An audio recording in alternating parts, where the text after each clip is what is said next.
ගිය දේ ගියාවේ. අපි හැම කියනවනේ සිංහලේ. ඒක අපි ඉංග්‍රීසි වලින් කියන්නේ let bygones be bygones.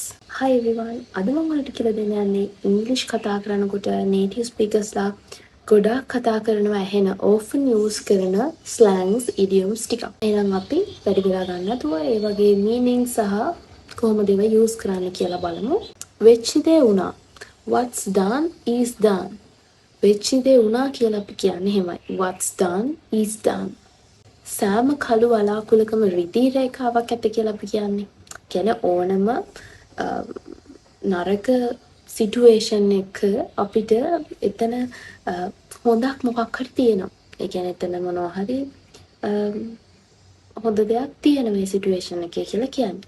ඒතකොට ඒක අපි ඉංග්‍රීසි වලින් කියන්නේ කොහොමද? Every dark cloud has a silver lining. අපි සිංහලෙන් කියනෝනේ හැමදේම කාලයත් එක්ක විසඳෙනවා. ඒක අපි ඉංග්‍රීසි වලින් කියන්නේ time heals all wounds. අපි කියනවා නම් කාට හරි ඔයා ඔයාගේ මතය වෙනස් කරන්න එපා. ඔයා ඔය විදිහටම ඉන්න කියලා කියනවා. ඔයාගේ මතේම ඔයා ඉන්න කියනවා නම් ඒක කොහොමද ඉංග්‍රීසි වලින් කියන්නේ?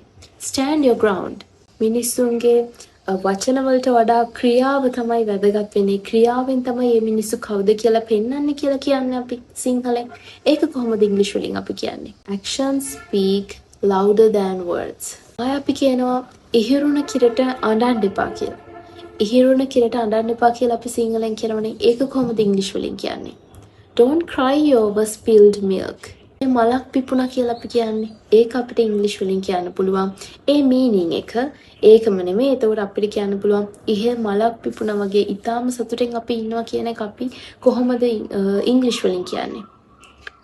On cloud 9. On cloud 9. ඒ කියන්නේ ඔයා ඊටාමත් සතුටින් ඉන්නලා ඔන්න බලලා මල්ලෙන් එළියට පැන්නා කියලා අපි කියන්නේ කාට හරි වැරදිලා මොකක් හරි දෙයක් කියවුනහම අන්න ඒක කොහොමද අපි ඉංග්‍රීසි වලින් කියන්නේ? Cat out of the bag.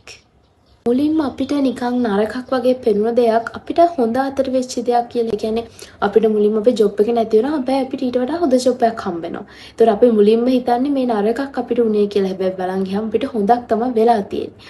අන්න ඒ වගේ මීනින් එකක් කොහොමද අපි ඉංග්‍රීසි වලින් කියන්නේ? A blessing in disguise. ඔයාට ඇඟට හරි නෑ. ඔයාට නිකන් අසනීපයි වගේ ඒ වගේ මීනින් එකක් කොහොමද ඔයා ඉංග්‍රීසි වලින් කියන්නේ? Feeling under the weather. Under the weather කියලා අපි කියනවා. අපිට අසනීපයි හරියට ඇඟට හරි නෑ කියලා වගේ ඉංග්‍රීසි වලින් කියන්න ඕන under the weather. කලින් මේක කියලා තියෙනවා අපිට මොකක් හරි දෙයක් ඊටාම ලේසි කියන නම් අපිට කියන්න පුළුවන්. අර අපි සිංහලෙන් කියන්නේ කජු කනවා වගේ කියලා. ඒකට අපි කියනවා piece of cake. කියන්නේ මේ යථාර්ථය තේරුම් ගන්න මේ රියැලිටි එක තේරුම් ගන්න කියලා අපි කොහොමද කියන්නේ? It is what it is. ඔයාලා සාමාන්‍යයෙන් ඉංග්‍රීසි කතා කරනකොට මෙන්න මේවා දාලා කතා කරන්න. ඒ කියන්නේ අනේ මට ඇඟට හරි නැහැ කියලා ඉංග්‍රීසි වලින් කියනකොට I'm feeling sick කියන්නේ නැතුව I'm feeling under the weather.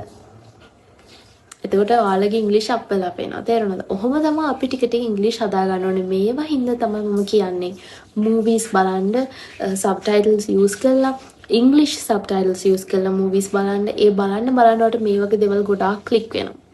මමත් ගොඩාක් දේවල් ඉගෙන ගත්තේ මෙහෙම.